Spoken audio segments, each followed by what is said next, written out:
share my views on stream data mining. So I will take 1 minute to share my screen and then I will start.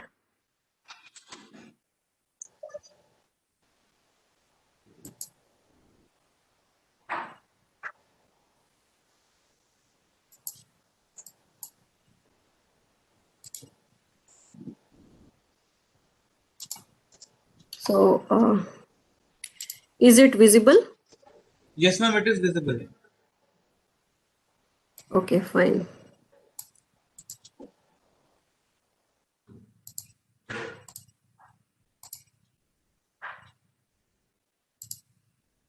Okay, okay. So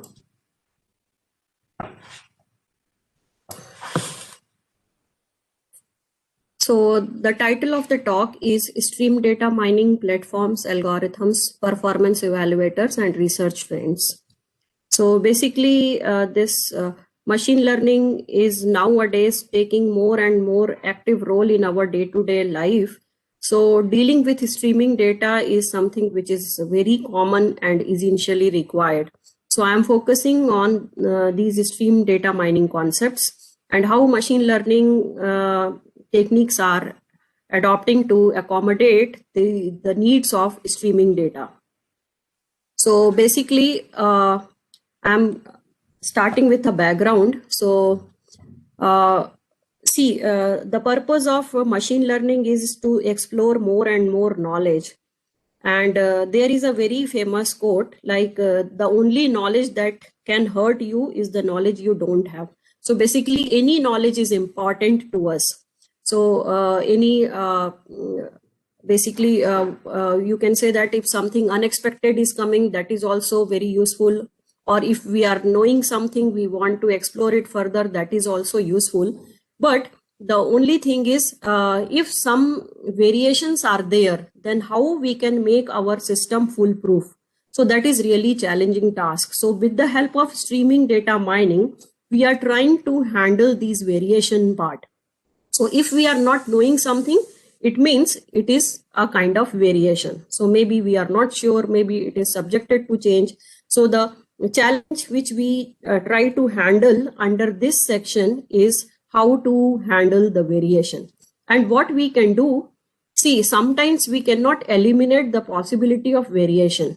But what we can do, we can just handle the variation, or we can reduce the chances of variation, or we can try to be more and more powerful to understand the variation. And once we will be controlling that variation, so definitely it will increase our performance and it will have more and more confidence with the system which we are dealing with. So you can see there are various applications which is full of variations. So if you are using the travel app, so if you are monitoring that some vehicle or so that may be full of variation, because everything is depending upon the traffic situation. And even if we are tracking some product delivery, that is also full of variation, because we are not going to estimate the exact timing of that particular delivery at the very beginning moment. So there may be various applications that is full of variation. Similarly, all our supply chain management industries, they are also dealing with the variations because they are working in the real grounds. All manufacturing industries, it is also dealing with the variations because we don't know what would be the demand, next demand. So there may be low demand or high demand about any product, and it is all depending upon the situation. And similarly, our health related data, like if we are monitoring a patient in some ICU system, so we are again, we are not aware about the next health status of that particular person. So that is also a kind of variation. So the whole aim of dealing with the stream data mining under machine learning is to deal with all such variations. And we should have more and more understanding towards the variations, then only we may able to handle it properly, we may able to interpret it, and we can able to get more and more insights from these variations. So here the data stream comes. So you can see that there are few characteristics which I want to highlight with the help of some these graphics. So you can say that these data are nothing but the result of some real-time applications. And you can also understand that these data are arriving us in a faster way. So they consist speed. And you can also understand that since it is real-time data which is generated, so it is full of uncertainties. So we are not sure about its arrival also. So there may be arrival rate which is not sure. There may be nature of data which is not sure, or sometimes you can say that the data is having latencies, and some latencies are natural latencies, and there are certain latencies which are machine dependent or maybe some resource constraints. So actually we need to understand all those aspects, then only we can get more and more with the system which we are trying to simulate or design. So you can understand there are two ways of data processing. One is the static data processing. So static data processing with this particular representation, you can understand that it is a fixed size data. So once you are having the fixed size data, it is very easy to take any decision. Okay, and most of the time we are dealing with data which is for the purpose of interpretation of certain events. So if it is the case of complex events, when the events are nothing but it is a combination of data which is coming from various sources to understand such some situation. So if we are dealing with the complex events, definitely we can work well with the static data. But what will happen if we are working with the dynamic data? So dynamic data means data is coming with respect to time, data is having certain speed, and we are having no time to store it, or we are having a very limited time to respond it, maybe within a fraction of microseconds only. So if we are trying to understand some events which are complex events, with the help of these situations where the data is dynamically arriving, the conventional machine learning algorithms, those typically work for classification or clustering tasks, may not be enough or may not be that powerful to give us the correct result. So here the question comes, how we can take the help of existing algorithms and what we need to adopt so that we can work with that sort of dynamic data. So here there are very many trending terms, for example, complex event processing, for example, stream processing, for example, working with dynamic data. So these all are working for this particular purpose. And we can see that there are various ways to handle this kind of situations. So I am just giving another example. It is just showing the sensitivity of the particular situation. So you can say that it is a automated bottling plant where we are just sensing the bottles in terms of overfilled or underfilled. So you can say that immediately you need some kind of response, so that maybe with the help of human intervention, the situation can get controlled and we can work further. So that is basically one example of complex event processing where we are dealing with the streaming data. Okay, now I am going for some further details, like why data stream processing is important. So the first feature is because it provides us real-time visibility of any system. Okay, and when you are having real-time visibility, you can be more proactive. Then the second thing is it also going to help us to avoid any kind of delay and any kind of inconsistency. It can also help us to avoid machine downtime. It can also help us to have more and more utilization of the computing resources, as well as it can help us to get better preventive maintenance. Okay, so now I am giving you some examples where we can understand what kind of scenarios are possible with the data streaming. So it is a very simple exercise just to give you one idea, like how to from where we start while dealing with the data streaming part. So you can see this is the simple question, like how many dots you can see here in the screen. And here dots are nothing but they are the data elements, or these dots are nothing but they are because of certain events going on. So you can easily answer these are the 4 dots. So maybe 4 events occurred. And if I am going ahead, again, you can answer that there are 7 dots. So maybe 7 events occurred. Again, I am repeating the question. You can count, you can answer, but the real-time analytics is not this much simple, but we have more complexities. So here you can see if I am asking you to count a particular kind of dot, maybe a particular kind of event. So basically you need to first understand which event is for what purpose. So here the classification is something which is very common exercise which we need to perform. And if we are dealing with some more complexities, for example, temporal complexities. So here we are not only interested to identify the particular events, but we want to see the event patterns, maybe in terms of their relationship. So how the events are depending upon each other, how they are occurring, how there is some kind of association or maybe some kind of dependence. So basically it is adding more and more complexity with the streaming data. So here the issue is we are not only going to deal with the dynamically generated data, but we need to perform all the machine learning supported decision making. And we have to also see like how the data elements are connected to each other, why they are subjected to change, what kind of changes they are facing, and how to control all those uncertainties so that finally we can come up with the correct decision making. So this is the formal definition of data stream. So it is basically an ordered and potentially infinite sequence of data points. So whatever data we are getting, if it is related to web click stream data, if it is related to computer network data, telecommunication data, or sensor data, all these data which we represent in terms of vector, it is basically a data stream. And what are the limitations with the system?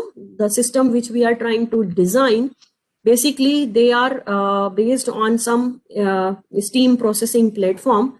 And the common thing is the latency is basically in terms of millisecond only. That is the more liberal system which I am talking about.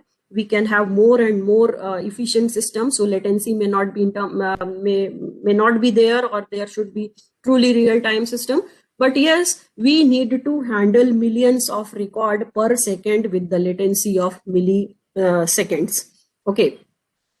And you can say that the another difficult part is it is not only we are controlling the data which is coming from one source, but we may have possibility that data is coming from multiple sources. So how to deal with the data which is coming from multiple sources? Because there may be some further issues like how to merge them or how to make that data fusion possible.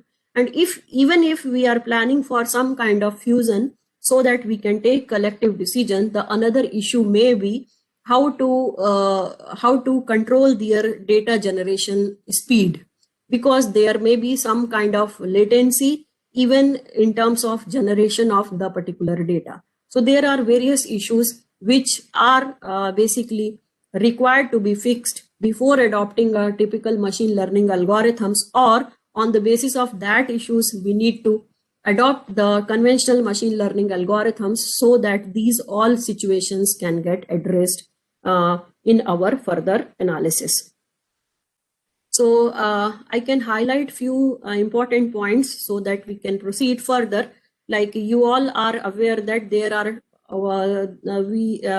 there is a traditional DBMS system, and all the machine learning algorithms earlier designed for the traditional machine learning, traditional database management systems.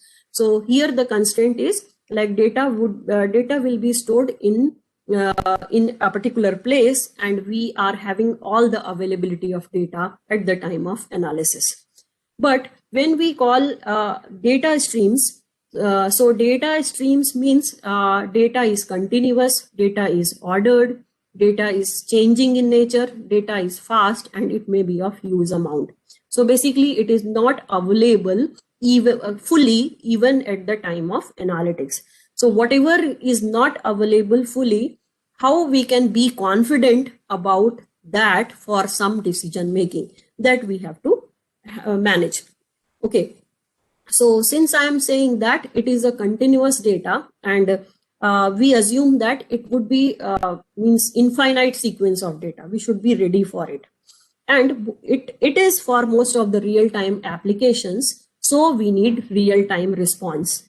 And as I already told you, like the latency should be in terms of milliseconds or microseconds only, so immediately means immediately we need to respond. And you have already seen that typical machine learning models, they take enough time to learn, and once the model learning phase is completed, then only we may able to take further decision making during its testing time. So basically there is a time which we call training time, and that is very obviously required, and it is basically a good amount of time which is required to train a model. And here what we are saying that even we are using machine learning models, but we need to immediately respond. And if the data is not available altogether, then maybe the possibility of having limited data at the time of decision making. So the situation is different here. We have very limited availability of data, and we need to respond immediately. So we have to make our training so fast, so accurate, and so that we within a fraction of millisecond itself, we may able to train the model, or we may able to generate some results based on the trained model. So basically this is the situation how these data streams are different from the traditional database management systems. Okay, so basically these are low level and multi-dimensional data. So we need to understand its a multi-level and multi-dimensional nature, so that accordingly, depending upon the situation and application, we may able to modify the machine learning algorithms, or we can work for some better results with the help of conventional ML concepts. So I am just for the sake of understanding, I am just showing you this particular picture, this diagram. So here we are highlighting how the batch processing and stream processing are different. So if we are dealing with the machine learning models, you can understand what would be the challenges. So here we, like in typical machine learning model, we train and then we test. But here there is a very limited training time required. So we need to immediately sense and response. And most of the time, these machine learning models are taking event streams as input. So basically the data is nothing but it is the result of some event, and whatever decision you are going to take, that is also to generate some different events. So some decision making events, you can say. So this is basically the difference of the typical models of ML and the data stream requirement for the machine learning task. So I have listed few differences. So you can you can assume that I can highlight few important one. Like here we have very limited main memory, because we are not having enough time to store the data and then retrieve it again.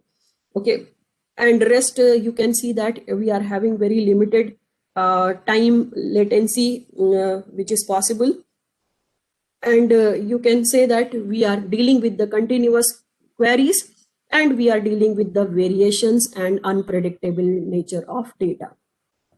So how to design a data mining environment for streaming data? So basically you can say that typically the architecture is known as SDMS, that is Stream Data Management System. And this architecture is basically having a very efficient core component, that is stream query processing. And then there are machine learning components. It is embedded with this stream query processors, and they utilize the main memory or cache memory for giving the idea like about the particular system, so that we can learn from, the model can get learned and the model can get utilized for the analysis.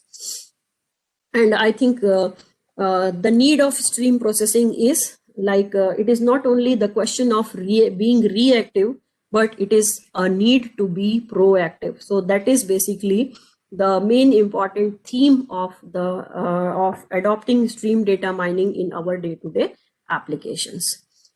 Okay, so use cases we have already seen. There are n number of use cases, so I'm not repeating it. I'm going ahead. Okay, and let us see. So what are the various dimensions of stream data mining? Okay, so basically we can work on 4 different dimensions. One is the algorithm part, like how to make the conventional algorithms ready to adopt these different needs of data streaming. Okay, so that is basically one part. Then the second thing is how to list down all the issues and challenges, so that according to that issue and challenges, we may able to adopt some new solutions. And the third thing is the platform requirements, like what would be the platforms where we can specifically deal with the streaming data. And the fourth one is the evaluation measures. So evaluation measures means whatever challenges we are facing with the streaming data, definitely they need a different scale to measure it.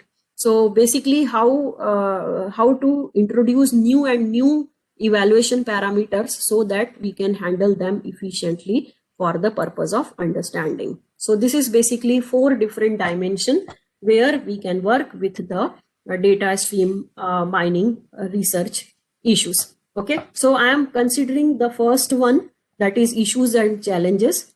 And then we will be also taking various algorithms and platforms, as well as the evaluation measures.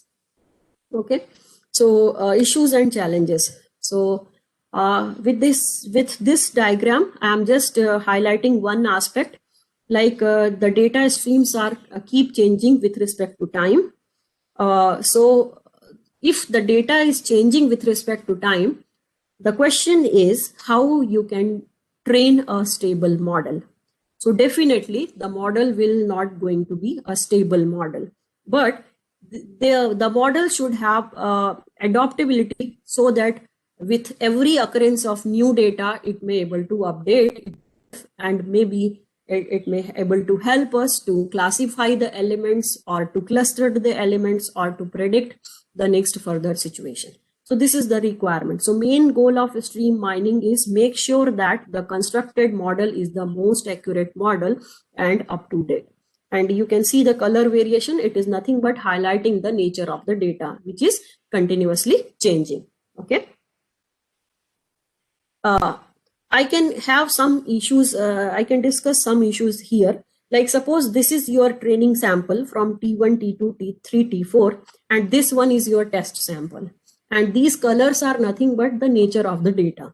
So suppose, and there may be a very likely situation when at the time of training, you had only these samples, and when it was, when the system get ready to test, unfortunately, you are getting a completely different sample. So if you are working in a conventional machine learning model, then what will happen? Your model will perform very poor, because whatever you used as a trained data, it is entirely different for what you are trying to test the model. So the training data was different as compared to the test data. So that may be one issue which we need to deal. The second thing is data sufficiency. So data sufficiency means how you will decide that a particular data is sufficient or not. As I already told you, while dealing with the streaming data, all the data elements will not be available at a time. And maybe it is arriving to you at certain speed, or maybe some time interval. So if we are learning a model, if we are preparing a model, so how we can decide that whatever data we have, it is sufficient or not to perform the training phase. Okay, so for that it is important to understand the data sufficiency. So a data is considered sufficient if adding more data items will not increase the final accuracy of the trained model significantly. So what we do, like we consider whatever data is available, okay, and if we are there should be a base model to calculate the accuracy. So whenever we are getting the same accuracy results, we assume that the model is stable and there is not much means there is nothing to do with the data sufficiency part. So data sufficiency means if something we are having to observe a stable behavior. So the amount of data which may able to cause a stable behavior for certain period of time, we can assume that that is a sufficient data. Okay. So, but the question is how you will detect whether the data is sufficient or not. Okay. So what we, the idea is like whatever data you have, there is the only way which is possible. You need to train the model with the help of that data, and you have to observe its behavior. And if you are getting similar behavior again and again, so you are assuming that whatever data you have trained, it is enough or it is sufficient to stabilize the model. So any data element which is enough to get the same results again and again, that can be considered as a sufficient data. The another thing is concept drift. So concept drift means for the same feature vector, different class labels are generated at some time later, okay, or with different probabilities. So concept drift is a kind of variation which we get in the data. Okay, so I can give you one example. Like we are dealing with the streaming data and we are trying to classify the data with the help of some hyperplane. Maybe a typical SVM example you can imagine. So you are generating a hyperplane to separate the positive class samples from negative class sample. Okay, so at any time t, maybe this one is the situation where you are getting the this kind of separations. But after time t plus 1, when your old data will get vanish and you will be having the new data sample, then the classification model which you prepared earlier, that was the hyperplane, it is not valid now, it is not correct now because your data distribution has completely changed. So what you need to do, even if you want to justify the situation of the data classification with the help of that hyperplane, you need to update the hyperplane. Okay, so basically we need a current hyperplane or an updated hyperplane so that we can justify the classification between negative data samples and positive data samples. So this may keep repeating again and again. So every time we because of the upcoming data samples, you are not going to stick with the previous decision in terms of data classification, but you need to change your decision. So the element which was earlier the part of negative class, now it is a part of positive class. So basically this is what we call concept drift. So concept drift means changing the class level or the class with respect to some time. So this is basically the concept drift.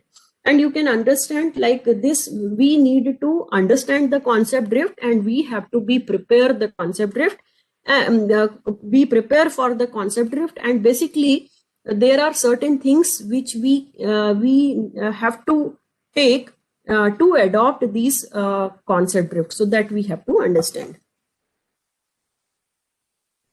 So there are different combinations possible if you are dealing with the streaming data. The first combination is if data is sufficient and there is no drift. So that is good. You can easily adopt the system. You may have your trained model ready and it may be classifying the system well. Okay, so So, but the thing is, like, if does the most accurate model remain the same under all four situations? So there may be one situation where you have sufficient data elements and there is no drift also. You consider the another situation where the data elements are not sufficient. Means, suppose I want to train my model and I am having very limited samples, and these limited samples are not enough to conclude for some theory. So basically there is insufficient data so that my model can get learned from a particular class or for a particular theory. So basically here we can say that data is insufficient. Okay. And if data is insufficient, then again, it is not a favorable condition to us. And again, you see there is a third condition, like data is sufficient and there is a drift. So data is sufficient is okay, because you have sufficient data to get your model trained. But the another thing is, once you have trained a model, maybe you identified some hyperplane, but immediately in the next instance of time, because of some variation over the data, your model get updated. Okay, and the fourth one is data is insufficient and the data is having drift also. So that is the more risky situation, where you are having the data which is not stable, means it is not stable enough to train the model, and there is a drift also. So basically these are the four situations. So what I want to highlight, if you are using any typical machine learning model, and that may be any typical machine learning model, suppose support vector machine, for classification, according to all those four situations, your model performance will differ. So you may not able to, within a same application, depending upon the situation, it can be any real-time situation, your model will not serve in the same fashion. So this is something which is challenging. So we need to understand all those challenges in terms of various aspects of machine learning, so that we can get a stable model with some most obvious results. Okay. So what are the solutions? The solution first is basically, if the case is sufficient and no drift. Okay. So if the data is sufficient, so what you can do that, since the data is sufficient, you can retrain your model, or you can have the latest training experience with that model, and you may stick up. So that is basically data sufficiency. Okay. And if some old model was there, you are now confidently free to discard the old model, and since you have sufficient data, you can retrain or update your model. Okay. And if there may be the possibility, if the old model is trained from the sufficient data, just use the old model also. Maybe you can use the old model. So that is also one possibility. If the basically there is a sufficient data and there is a drift also.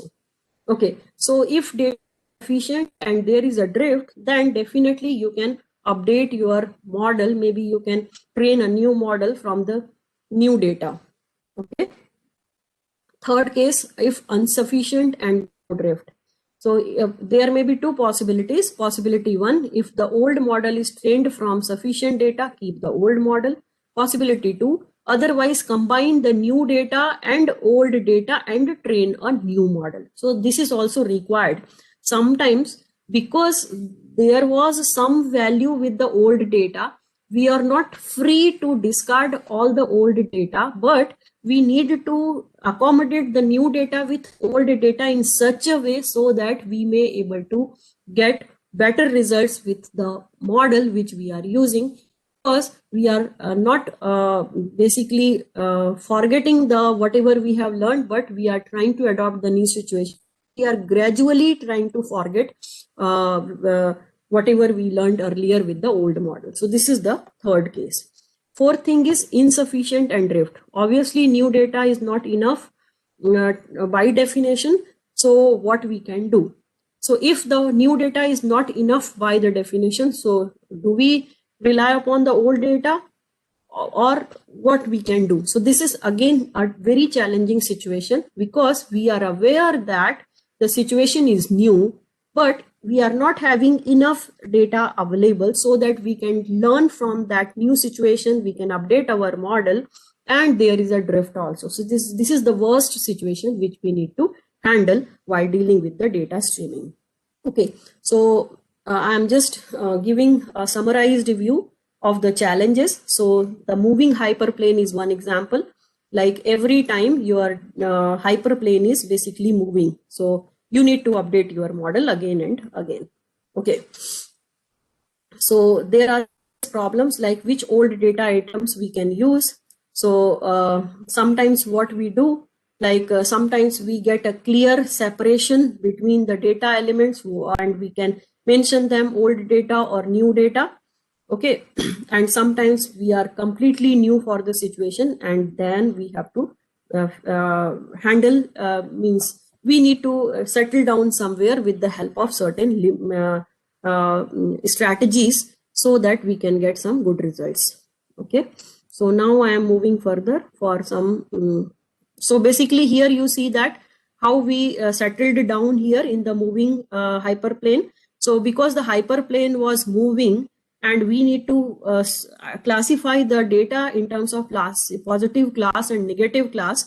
So we identified that this is the area where we cannot confidently say whether it is a positive class or negative class. So that was your first class hyperplane. Suppose it is your second hyperplane, and if you are getting more and more hyperplanes in this way, we need to settle down with some optimal solution.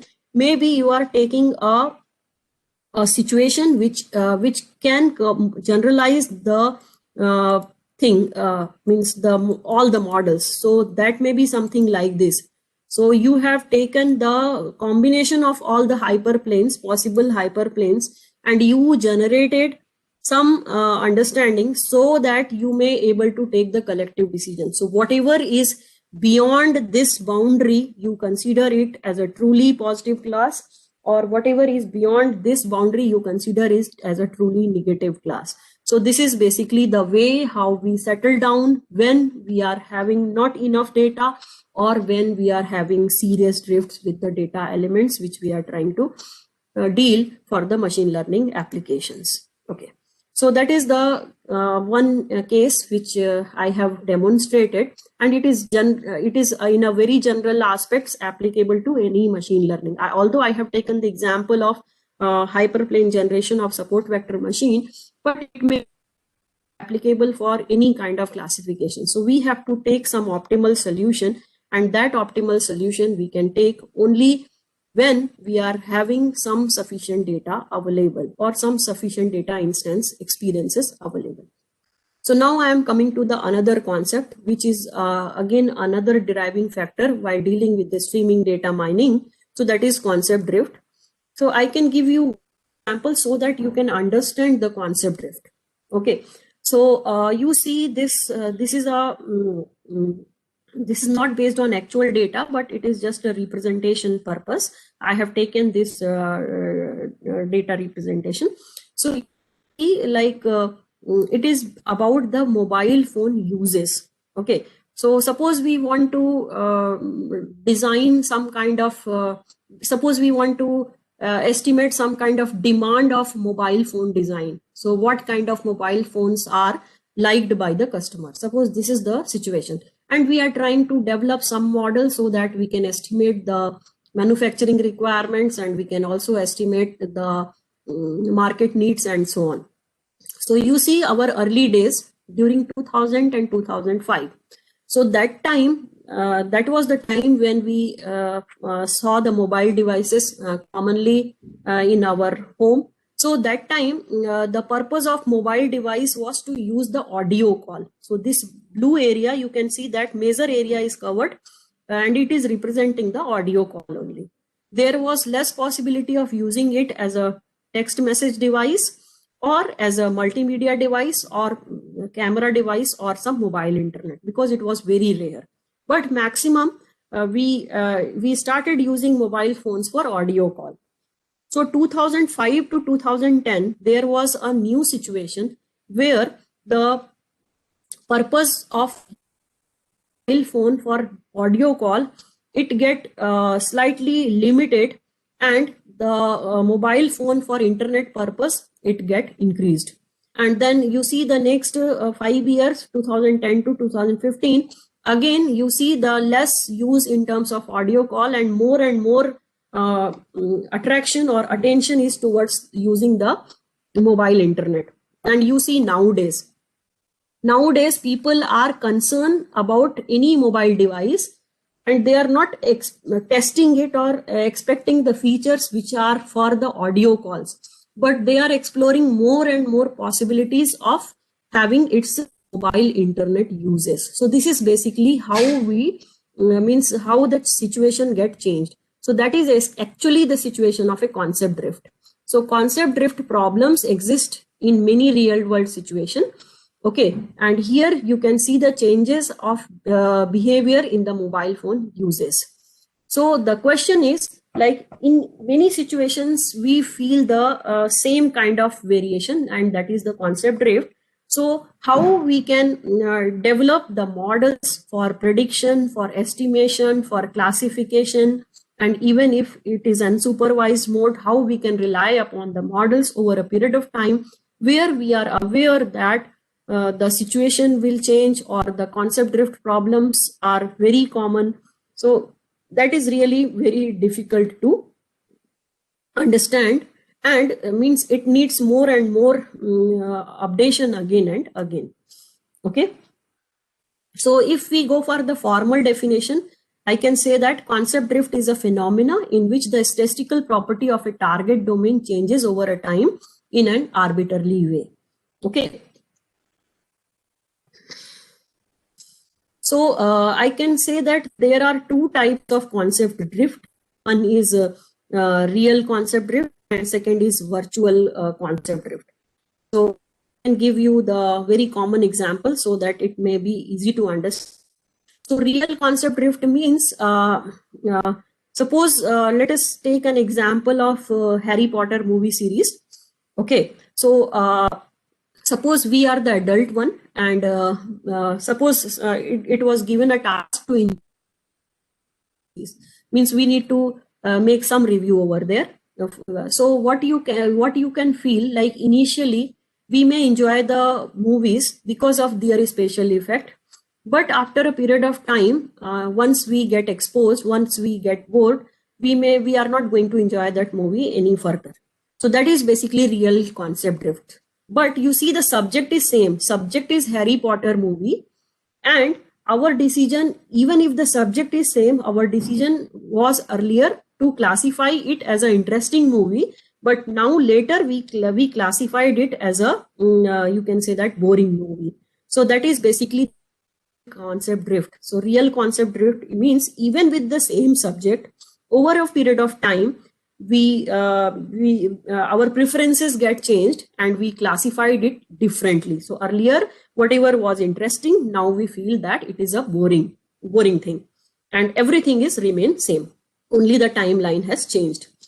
You see the virtual concept drift. So virtual concept drift means again the same task. It is to write reviews for Harry Potter movie series, and suppose the watchers are children. Okay. So children's, maybe you can say that new generation kids. So they start enjoying this movie, Harry Potter movie series, right from their childhood days. So maybe they are liking it since the childhood days. And even if they get adult over a period of time, then also they are enjoying a movie like their childhood days. So their decision remain the same. So what I want to say here, everything has changed, like the timeline has changed, but the classification level is the same. So the people get changed. The person earlier they were kids, now they are adult, but the class level is same. So it's basically the virtual concept drift. So anytime these two situations possible, whether we have the drift or whether we are having the virtual concept, we need to understand these change in situation and we have to empower our machine learning model in such a way so that there should not be any adverse effect on the machine learning model performance due to these concept drift problems. Okay, and I'm taking some very interesting pictorial representations to just show you the concept drifts. So sudden concept drift, you can see this first one. So data distribution, earlier it was like this, maybe representing its nature. So it was blue, and now it is completely changed. It is red. So you can understand this consequences. Suppose this is your training sample, and after completing the training, you are getting these as a test samples. So you can understand how you are going to show the performance in terms of machine learning model. It will be worst.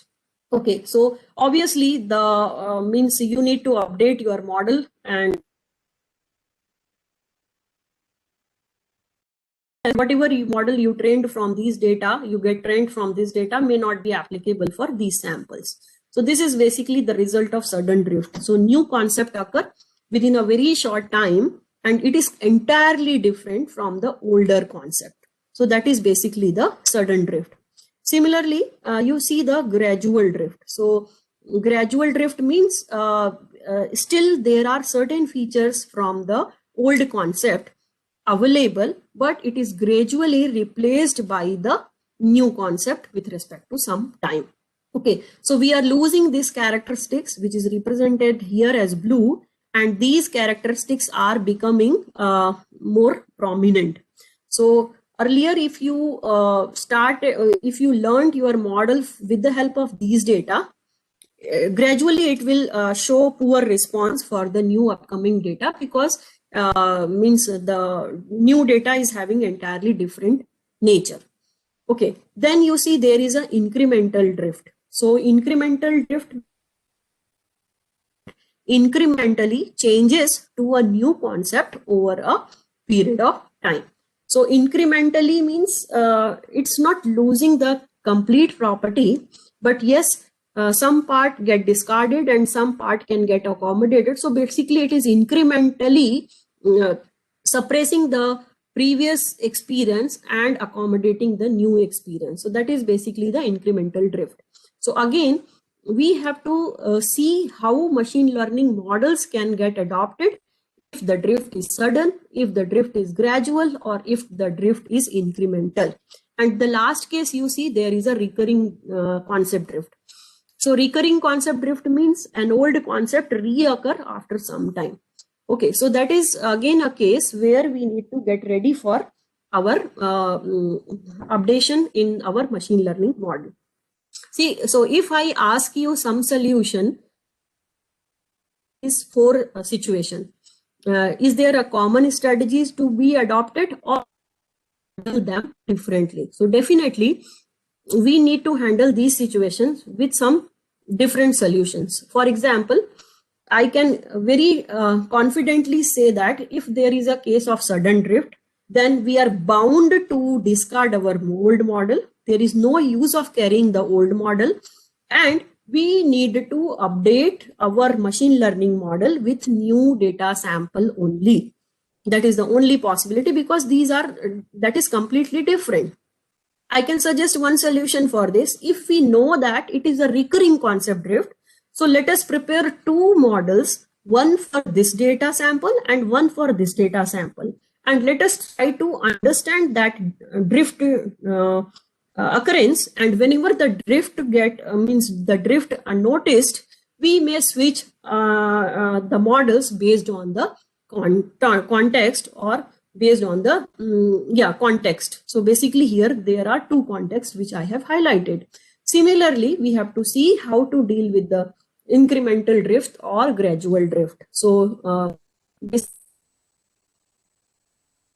so every time we cannot lose the old knowledge totally. So we may discard a little bit of your old data and accommodate the new data, and some kind of forgetting mechanism can get adopted so that we can learn incrementally with the data samples which are available. So basically, these are the concept drift types, and with the help of this, we have to learn from the data, and we can prepare our models ready for various kind of task. So if I talk about the, if I summarize all those things, so you can say that it is very important to detect the drift. Once you should understand that there is something which is changed. So if drift is there, then only you may be conscious for the rest of the measures. You can update your model, you can adopt the, means you can prepare the strategy, you can accordingly behave. So basically the drift detection is something which is important. Understand the drift type, if it is a real type concept drift or if it is a virtual concept drift. I have already given 2 examples. So if it is a real type concept drift, then drift handling situations will be different. And if it is a virtual concept drift, then definitely the situations will differ.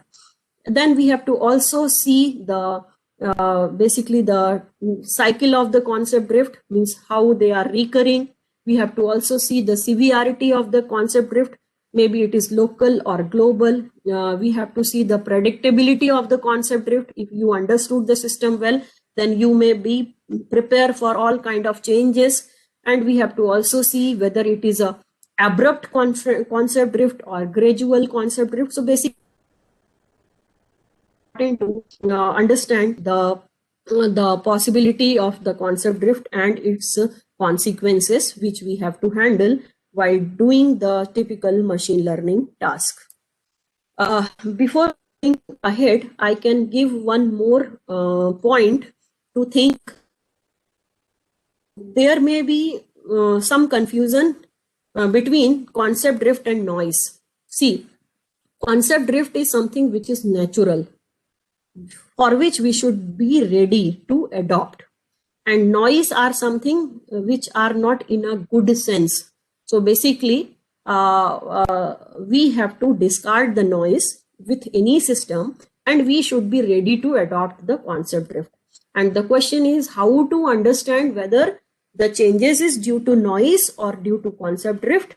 It is still a research question. Basically, whatever changes we experience, we first try to accommodate it as a concept drift only, and when later we see the consequences, then only we can further classify, or we can further identify that concept drift as a useful feature or it is a totally noise. So accordingly we can set, but definitely it is something which is very difficult to understand whether the changes are due to concept drift or due to some. What we need to learn on the basis of all those, basically we are looking for a machine learning system which can capable enough to handle the concept drift. It should be robust to noise, and it should be adaptive to change in case of a concept drift. Okay, it should able to recognize and react to recurring context, and it should also work with limited resources. So limited resources means limited time. So that is the real-time response which we are looking for. And limited resources means with limited memory, with main memory only, because we are having no time to store it or retrieve it from any secondary memory. So these are the desired machine learning properties for the this new environment which I have considered. Okay, so what should be the criteria for evaluation of the ability of the machine learning algorithm to handle the concept drift? So how you will check whether is to handle the concept drift? So first thing is on the basis of delay. Okay, so if you are getting response without delay, with no delay, or with significant justified delay itself, then you can say that your method is a good method or a powerful method. Okay, the another decision making criteria may be resistance to noise. So basically you have to characterize the ability of the method to distinguish the noise in the data from the real concept drift. So accordingly, you can say that the machine learning model is a good model or bad model. The third thing is cost of adaptation. We already understood that maybe we need to learn again and again. So that is basically the adaptation. Because of that streaming nature of the data, because of the variations, which is the very common characteristics of the streaming data, we have to minimize this adaptation cost. Okay, so it should be it should be maybe the localized recomputation should be enough to generate a new hyperplane that we have already seen as an example, like how to generate a new hyperplane, when to generate a new hyperplane. So basically this is the cost of adaptation. So on the basis of three features, we can say that any ML algorithm is good, or it can be taken for the real-time data stream mining purpose. So the first task is like concept drift detection task. So how to handle the concept drift detection, you can see. Again, the idea is very much similar. Basic data sufficiency means whatever data is available to you, you have to take two batches of data, two chunks of data. One we call as a historical data or reference data samples, and second we call the current data sample or new data sample. So every time we work concurrently with the historical data and the new data. So there should be a base model available to compare the performance of the model which we have developed with the help of new data. So basically you can say that there are two parts. Even the data is coming through in sequence in some timeline. You consider one batch of the data as historical data and another batch of the data is a new data, and there should be certain model which has to be developed with the help of historical data, and some different model which has to be developed with the help of new data. And then we will compare in terms of some dissimilarity measure. And that dissimilarity measure may be as simple as possible. You are free to do it. And if you are getting the similar results, so similar results means the base model shows that the average accuracy is 80% all the time. So if I am getting accuracy maybe 75 to 85% through the base model, and the same I am getting with the model which I have prepared with the new data. So I can say that there is no concept drift. So they are commonly acceptable data elements, and the previous theory can get continued. But if I am getting some difference, like maybe fall in accuracy or maybe rise in accuracy, then I have to understand that something is some significant change is there, and that can be considered as a occurrence of a concept drift. And for that we have to be conscious, and we have to see whether we are going on a right track or not. So this particular thing is known as drift detection. So drift detection means we have to see different ways that characterize and quantifies the change point or change a time interval.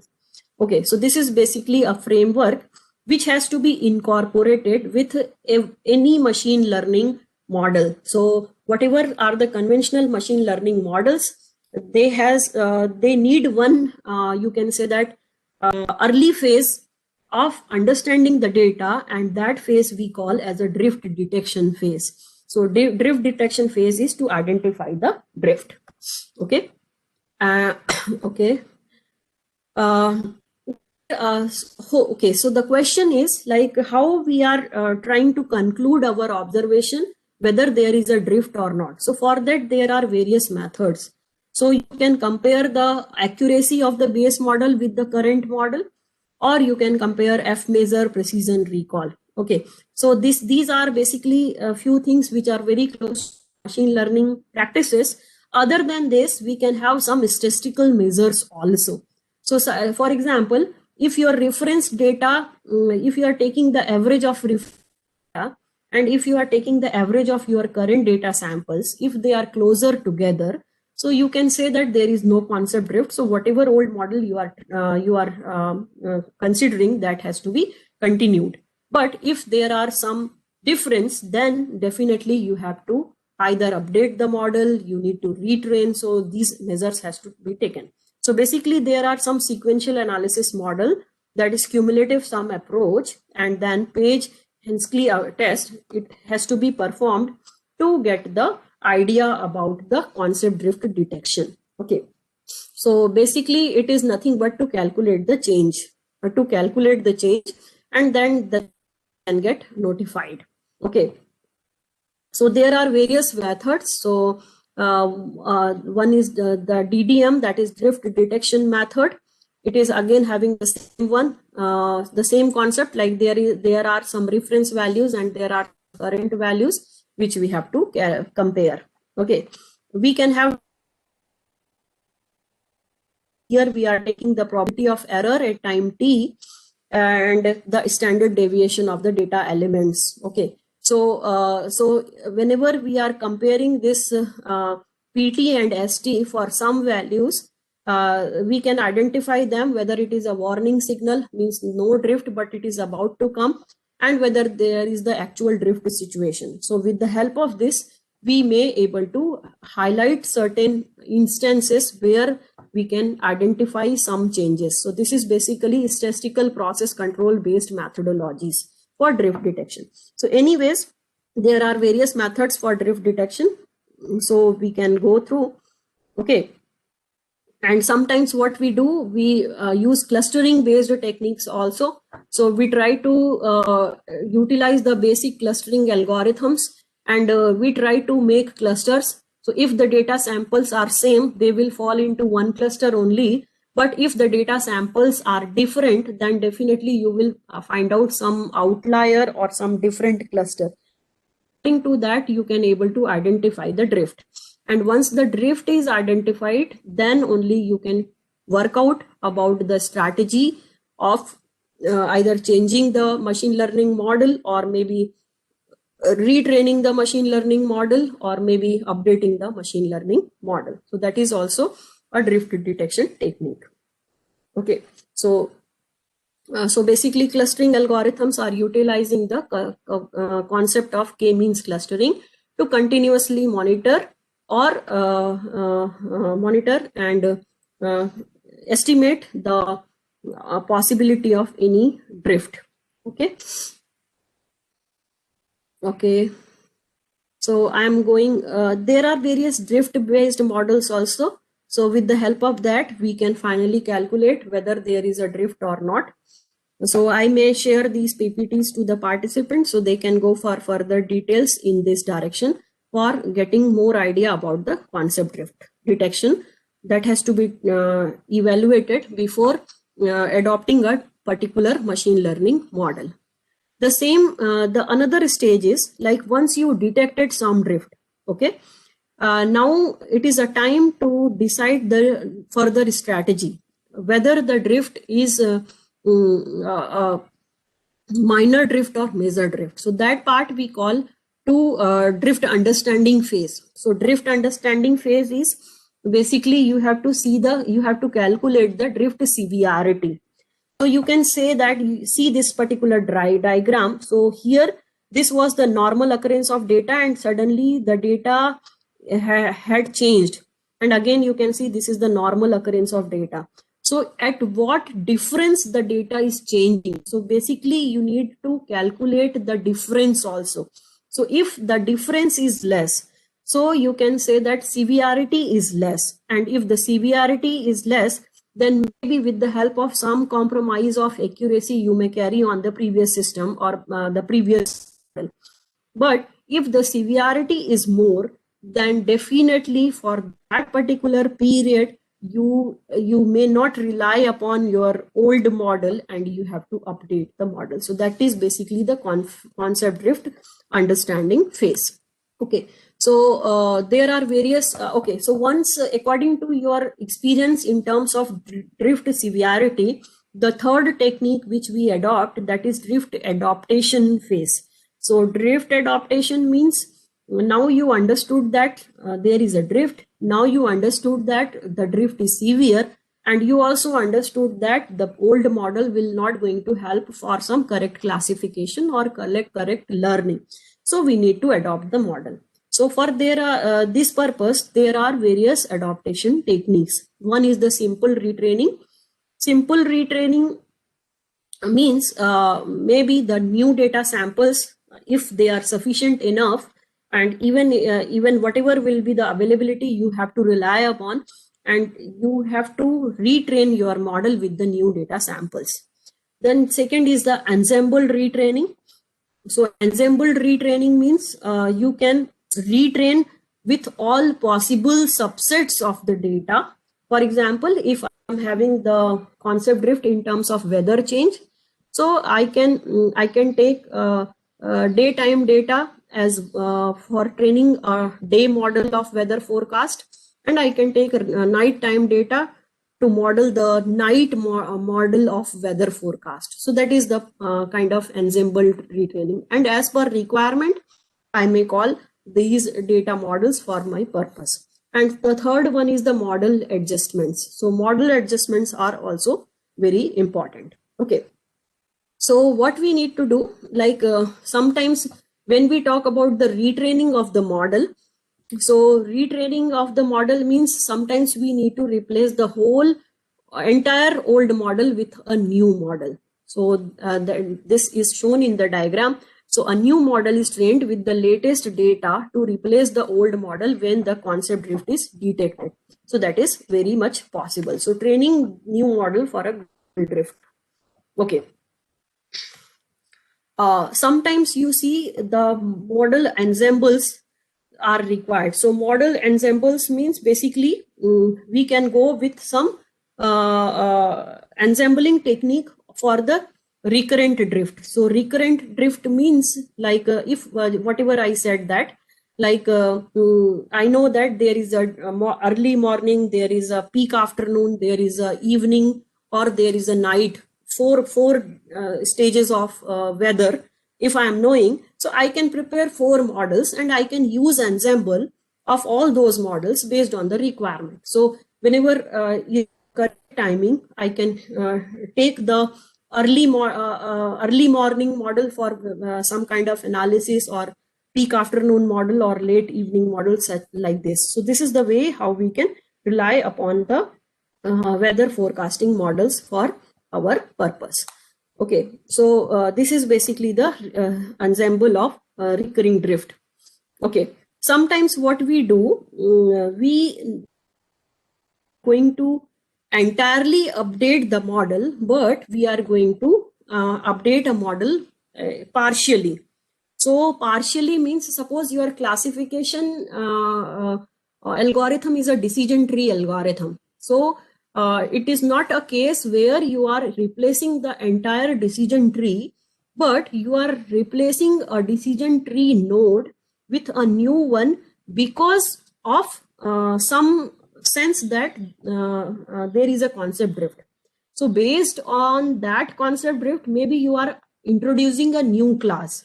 Okay, and that new class is the result of the concept drift. So you are not changing the rest of the branches or the leaf, but you are changing one node, and maybe it is updating.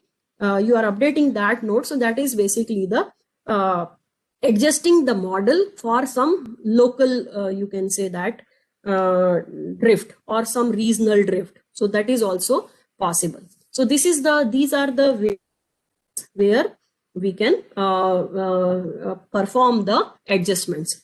So now what I can do, I can conclude everything whatever I have explained for the machine learning adaptation techniques in case of streaming data.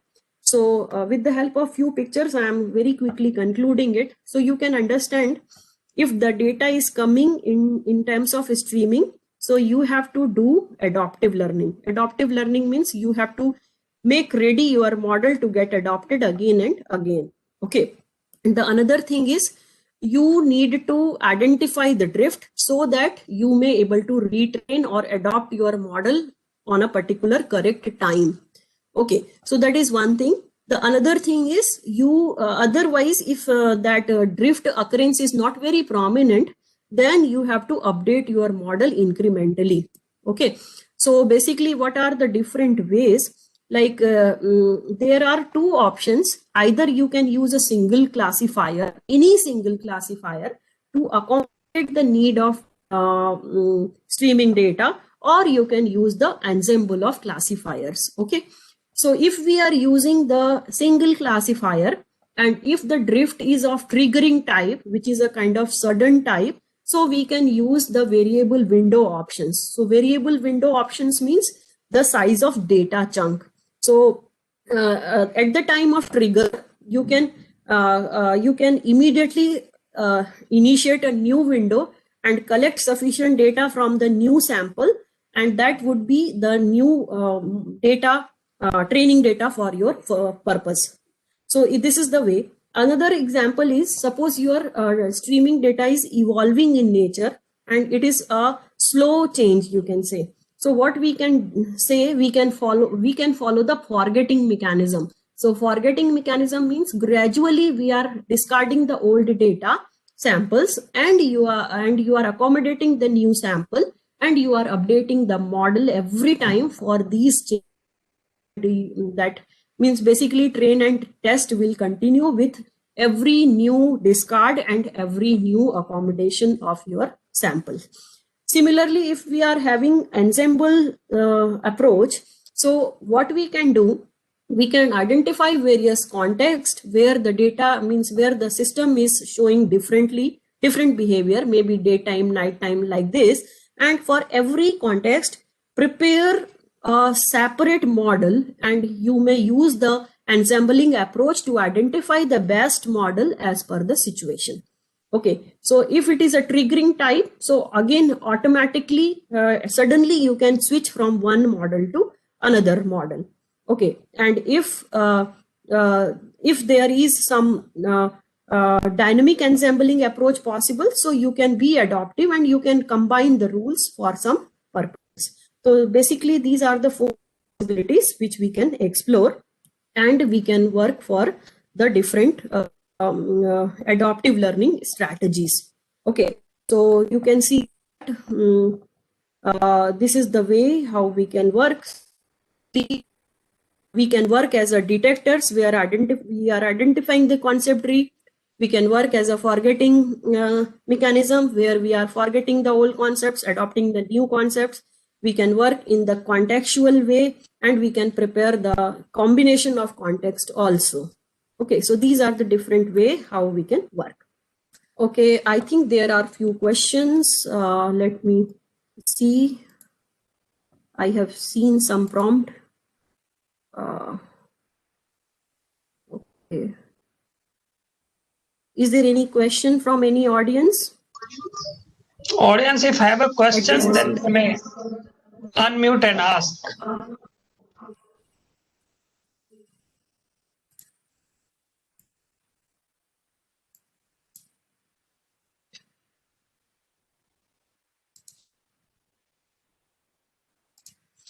Otherwise, I will carry with is SVM is suitable? It is not the machine learning model, but it is again depending upon the type of data you are dealing with. So ideally, SVM is not suitable for concept drift because SVM is having heavy training times for most of the application. So what I can say that there are variations of SVM like twin SVM and least square support vector machines. They performed better with the concept drift, but typically SVM, I cannot conclude that SVM is very much suitable for the concept drift problems. Basically, I may prefer ensemble of classifiers for handling the concept drift. Any other question, please?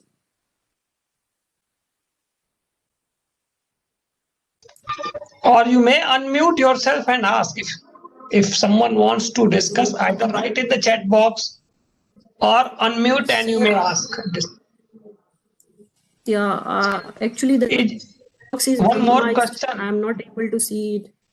One question is ensembling must?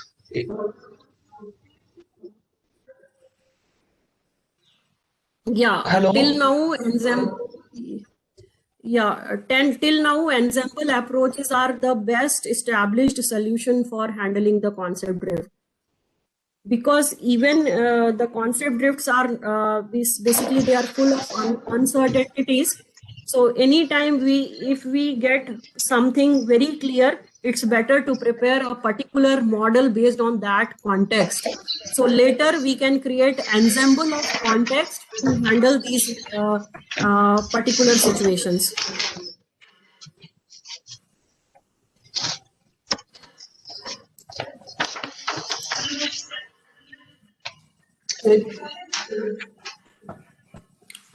Yes, someone is asking, yes. Is social networking analysis a concept drift problem? Network analysis, see, it is similar. Like network analysis means you are analyzing any further possibility of connection if it is a social network analysis.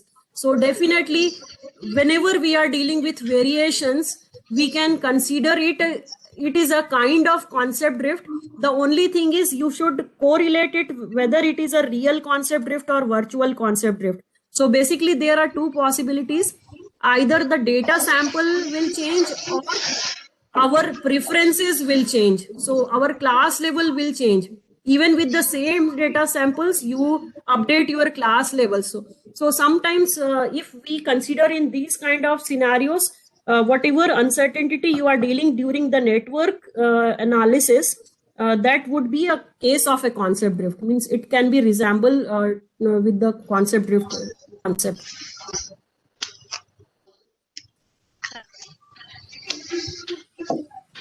One more query is how we can apply this streaming in health data. Someone is asking that.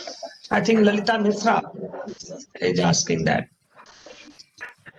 Stream processing for health data. Anything can you suggest, ma'am? Tools. Sorry, sir, it was not very clear. The question is how can we apply? It was not clear. Question is how can we apply stream processing for health data? Health data, how we can see think all about? See all the body sensor data which we are utilizing, they are kind of streaming data. So if you are preparing some pervasive healthcare monitoring system for ICUs, and if you want to automate these activities, basically they are the streaming data only. The thing is, like, since they are very sensitive applications, so the drawbacks which we are having while dealing with the streaming data, the uncertainty analysis and all, so that makes it very challenging. But definitely this streaming data is in healthcare is having a lot of scope whenever we talk about the pervasive healthcare monitoring system. So we can make it like elderly people monitoring system is a safe system you can make. So even if you are misclassifying, then also there is not very much fatal situation. But definitely if you are trying to automate the whole ICU system through some streaming applications, so you can understand that this situation may be challenging because we cannot afford any kind of misclassification here. Okay.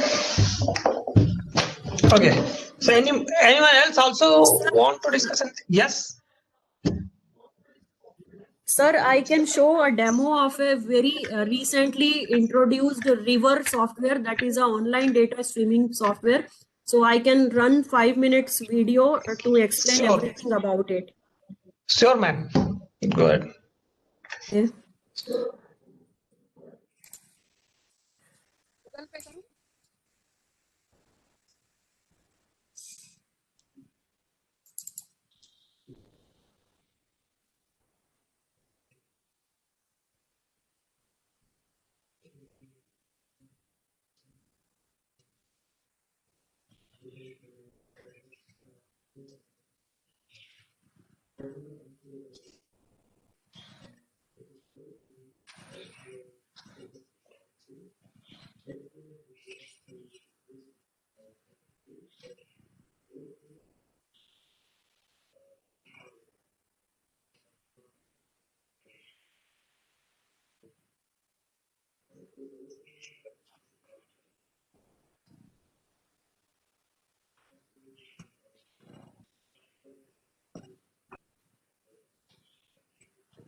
Okay, sir. So this is just a demonstration like how this river tool can get adopted for our streaming purpose. I'm again back to this. Yeah, any question further? Any participants want to discuss Otherwise- at this point?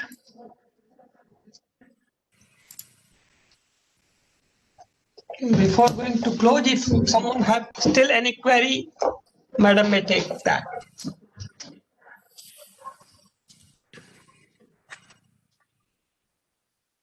Anyone have any query, please? Sir, good evening, ma'am and sir. Yeah, Yes, good yes, evening. ma'am. Yeah. Ma'am, can you suggest any websites, ma'am, to get online streaming data sets to apply this concept? Okay, so basically there is a MOA tool. It is developed by the same team, those who developed Weka. So it is from University of Waikato. So if you go through the homepage of this MOA tool, that is Massive Online Analytics, they are having data sets for various examples. So that may be one source.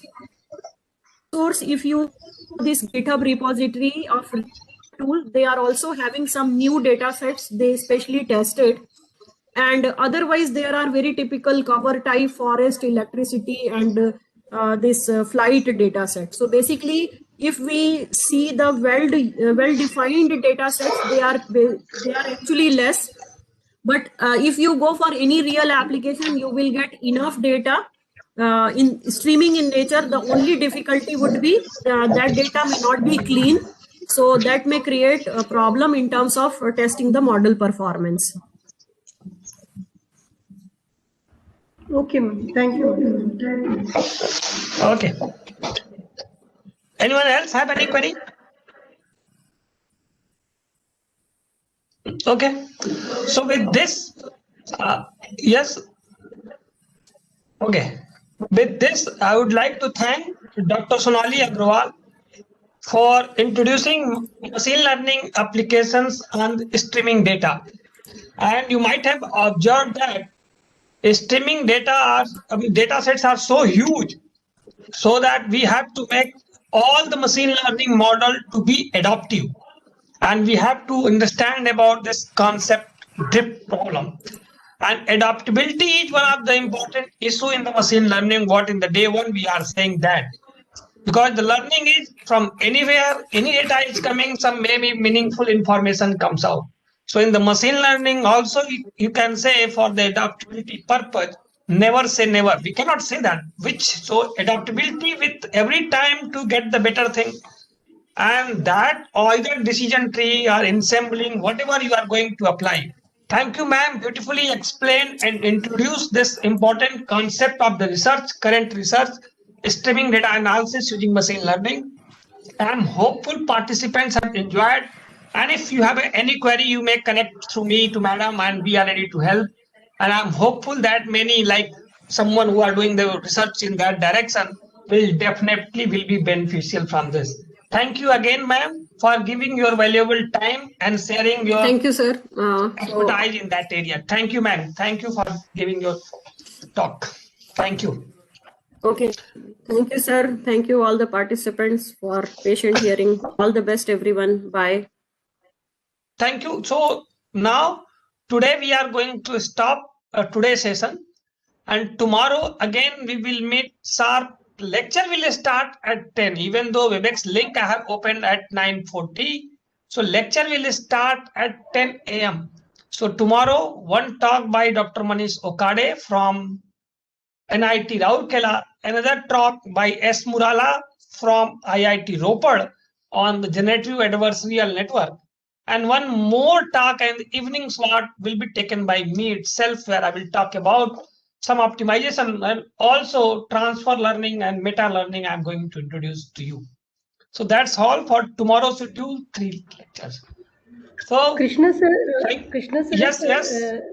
a kind request to you, please share today PPT and video, please, sir. Yes, So that I we can are just help doing my that friends. PPT and all, yes, on the YouTube we are putting. Yeah, sir. Thank you, Sure. sir. We are trying to give you as soon as possible so that we can do that. Okay.